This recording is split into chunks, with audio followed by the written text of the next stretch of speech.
कशासाठी बेलाचं पानच आहे, कशासाठी तुळशीची माळ आहे.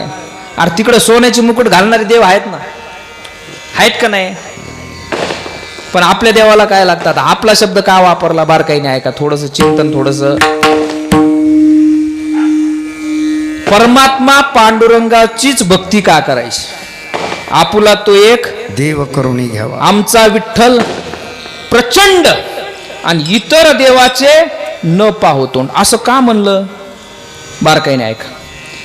तुम्ही लँडलाईन फोन वापरता, तो साधा फोन वापरता का 5G वापरता? हा 5G.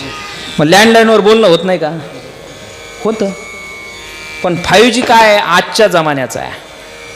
तसं प्रभू श्रीरामचंद्रांचा जन्म अवतार जो झाला तो कुणाचा संहार करण्यासाठी झाला? कुणाला मारण्यासाठी झाला? रावणाला. भगवान श्रीकृष्णांचा अवतार झाला कुणाचा संहार करण्यासाठी झाला? कंसाचा. बरोबर.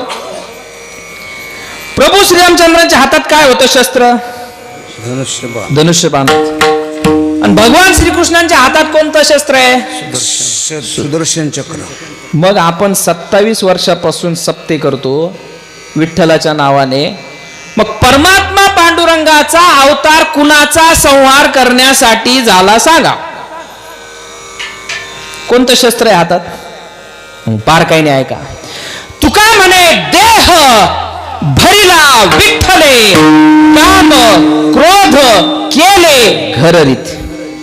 आपल्या अंतःकरणातले विकार दूर करण्यासाठी परमात्मा पांडुरंगाचा अवतार आहे. ते निरोप घेऊन कोण आलेला आहे? संत घेऊन आले. तुका म्हणे मज धाडिले निरोपा, मार्ग हा सोपा सुकरो. म्हणून या इंद्रियांची सेवा करू नका, आपल्या आवडीने परमार्थ करू नका. जसा संतांनी सांगितलं तसा करा.